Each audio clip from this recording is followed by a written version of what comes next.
చేసినామో రెండు ఉంటాయి. దానికి పాజిటివ్ ఉంటుంది, నెగిటివ్ ఉంటుంది. మనం ఎప్పుడైతే ఫలాపేక్షతో చేస్తామో, ఫలాపేక్షతో చేసినప్పుడు దానికి ఉన్నటువంటి దోషాలకు తగినటువంటి ప్రతిఫలం కూడా వస్తుంది.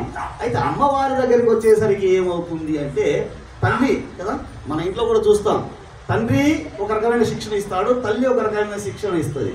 కానీ తండ్రి చెప్పే దానిలో పర్పస్ ఒకటే అయినా చెప్పేటువంటి విధానం వేరే ఉంటుంది కదా, తప్పును సహించలేడు.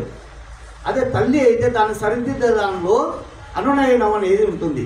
ఆ విధంగా లలితా సహస్రం ద్వారా మనం పారాయణ చేసుకోవడం ద్వారా ఎంతో ఉంది. నామావళి గురించి స్వామి అంటే వైశిష్ట్యం గురించి చెప్పాలి ప్రత్యేకించి. ఆ స్వరూపం ఒకటైతే ప్రత్యేకత ఏంటి విశేషం అనేది ఒక చోట చెప్తాడు.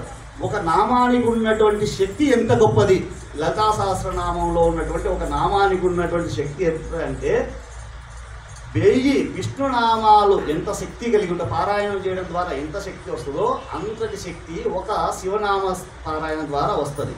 అలాంటి శివ సహస్రాలు చేయడం ద్వారా ఎంత శక్తి ఉందో అలాంటి శక్తి ఒక నామ పారాయణం ద్వారా వస్తుంది. అందుకే చెప్తాడు, ఈ ఒక నామానికి ఉన్నటువంటి శక్తి ఎంతటిదంటే, యా నామం ఒక్క ఆ పాపం మనం చేస్తాం కదా, మన జీవితంలో ఉన్నటువంటి కాలంలో అంతా మనం ఎన్ని పాపాలు చేసినప్పటికీ కూడా ఒక్క నామం ద్వారా కర్తం నాలం లోకం చతుర్దశ అంటాడు. అంటే ఒక లలితా సహస్రనామం తొలగించలేనటువంటి పాపం అనేది ఈ చతుర్దశ భువనాల్లో ఎవరు చేయలేరు. అంటే నువ్వు ఎంతటి పాపం అంటే చేయమని కాదు ఇక్కడ అర్థం, పాపాలు చేయాలని కాదు. ఎప్పుడు ఇప్పుడు మనం పాత్ర ఉంది, వంట పాత్ర ఉంది, అది శుభ్రమైన తర్వాత కదా మనం వంట చేయగలుగుతాం, అంతే కదా. ఇప్పుడు మన పాపాలు నశిస్తే కదా ప్రసన్నమయ్యేది దేవి కదా. ముందు స్తోత్రం చేయడం ద్వారా ఏమవుతుంది, మన ఎక్కడ ఉన్నటువంటి కల్మషం కదా, మన చుట్టూ ఉన్నటువంటి పాపం తొలగిపోయిన తర్వాత విశేషమైనటువంటి జ్ఞానం వస్తుంది. కనుక పారాయణం చేయడం ద్వారా ఏమైతుందంటే, ముందు మనలో ఉన్నటువంటి సంచిత ఆగామి ప్రాప్త ఈ కర్మలన్నీ ఏవైతే ఉన్నాయో వాటి ద్వారా వచ్చినటువంటి పాపం అంతా తొలగిపోయి కదా, శుద్ధమైనటువంటి అద్దం ఉంది కదా, అద్దం పైన మసి బారి ఉంది కదా, నువ్వు ఎంత సుందర రూపం ముందు పెట్టినా దానిలో స్పష్టంగా కనబడుతుందా కదా. దానికంటే ముందు ఏం చేయాలి, అక్కడ అద్దాన్ని క్లీన్ చేయాలి. అదేవిధంగా మనకు ఉన్నటువంటి అనేక జన్మ సంచారితమైనటువంటి పాపకల్మ ఏదైతే ఉందో దాన్ని తొలగించిన తర్వాత మన ప్రతిబింబం శుద్ధంగా కనబడుతుంది. మరి దానికి ఏం చేయాలి అంటే, లలితా సహస్రనామ పారాయణ చేయడం ద్వారా ఆ పాపాలన్నీ తొలగిపోతాయి. తర్వాత పురుషార్థ ప్రదాయకం అంటాడు ఇంకొక చోట, పుత్ర పౌత్ర ప్రదా పురుషార్థ ప్రదాయకం అంటాడు. అపుత్రానం పుత్ర ప్రదాయకం అంటాడు, సంతానం లేనివాడు సంతానం ఇచ్చేది.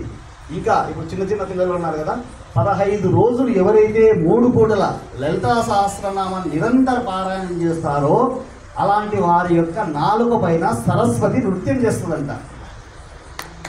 ఓకేనా. అందుకని ఇది ఎవరో పెద్దోళ్ళో ముసలోళ్ళో చేయాలా అనేది కాదు, ఇది కొంత స్వానుభవం కూడా. మనం కొన్ని అనుష్ఠానం చేసి చూసినాం, ఖచ్చితంగా తక్షణ ప్రతిఫలం ఇవ్వగలిగినటువంటి శక్తి లలితా సహస్రనామానికి ఉంది.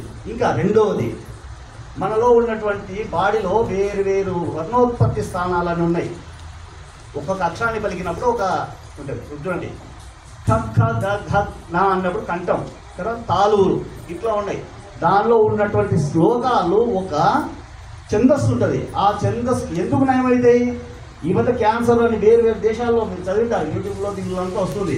క్యాన్సర్ ఇవన్నీ కూడా ఆమె ట్రీట్మెంట్ క్యూర్ కాకుంటే ఒక ఆమె లలితా సహస్రనామ పారాయణ చేస్తే క్యూర్ అయిందని ఈ మధ్య ఫేస్బుక్లో అంతా బాగా వస్తుంది. మీరు చూసారో లేదో. ఎందుకు ఎలా క్యూర్ అయిపోతుంది ఇవన్నీ అంటే, ఒక్కొక్క అక్షరం కదా మీటర్ అంటారు, ఛందస్సు ఉంది. వేరు వేరు మనం వీణను కదా తంతువులు ఉంటాయి కదా, ఒక్కొక్క చోట మీటితే ఒక రకమైనటువంటి శబ్దం వస్తుంది. అదేవిధంగా మనం ఒక్కొక్క అక్షరాన్ని పలికేటప్పుడు కదా బీజాక్షరాలు అంటాం. ఏంటి వాటి వల్ల అర్థం? ఒక్కొక్క మంత్రానికి ఒక శక్తి ఎలా వస్తుంది అంటే, చూడండి, ఖ ఖ గ ఘ అన్నప్పుడు కంఠం ఉంది, చ అన్నప్పుడు తాలువులు ఉన్నాయి, పా అన్నప్పుడు ఇవి వస్తున్నాయి కదా. ఈ నామాలు పలకడం ద్వారా ఏమవుతుందంటే, పర్టికులర్ నామానికి ఒక్కొక్క స్పెసిఫిక్ మన ఉన్నటువంటి నాడులు ప్రత్యేకంగా కంపిస్తాయి. ఆ విధంగా కంపించడం ద్వారా మనకు తెలియకుండానే మన బాడీలో పాజిటివ్ ఎనర్జీ ఉత్పత్తి అయ్యి దాని ద్వారా క్యూర్ అవుతుంటుంది మన శరీరంలో ఉన్నట్టు. ఇంకా ఏంటి, చాలా ఆది వ్యాధి 2 రకాలు ఉంటాయి మనకు రోగాలు. ఒకటి మనసు ద్వారా వచ్చేటువంటిది, ఒకటి శరీరంలో ఉన్నటువంటి రుగ్మతలు కదా. ఎప్పుడైతే మన మనసును ప్రసన్నంగా ఉంచుకుంటామో కదా, ఒక రిత వైబ్రేషన్ ఏర్పడుతుంది కదా. ఇప్పుడు భజన చేస్తుంటాం కదా, మనకు తెలియకుండానే ఒక రకమైన మెంటల్ హార్మోనిటీ అనేది వస్తుంటుంది. ఆ విధంగా ఈ సహస్రనామ పారాయణ చేయడం ద్వారా మనకు ఈ ఎకో బ్యాలెన్స్ అంటాం కదా, అది మనకు ఉత్పత్తి అవుతుంది, ప్రసన్నత వస్తుంది.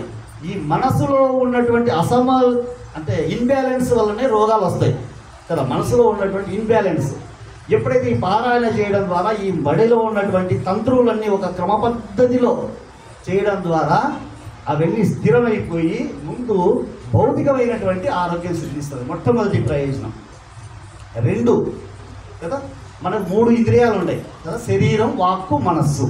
ఫస్ట్ శరీరం శుద్ధి అవుతుంది పారాయణ చేయడం ద్వారా, ఆ నాడులు ప్రకంపించి.